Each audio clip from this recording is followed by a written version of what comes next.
How to disable YouTube history tracking. Let's get started.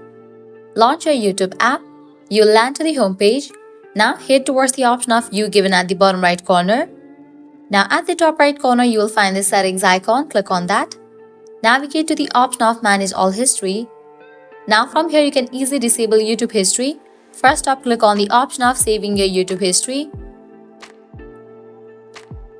Click on the option of Turn Off. Pausing YouTube history may limit or disable more personalized experiences across Google services. This setting will be paused on all sites, apps, and devices signed into this account. Click on Pause. And just for that, you have disabled YouTube history tracking. Now you can click on Got It. Now whatever you watch or search in your YouTube, it won't be saved.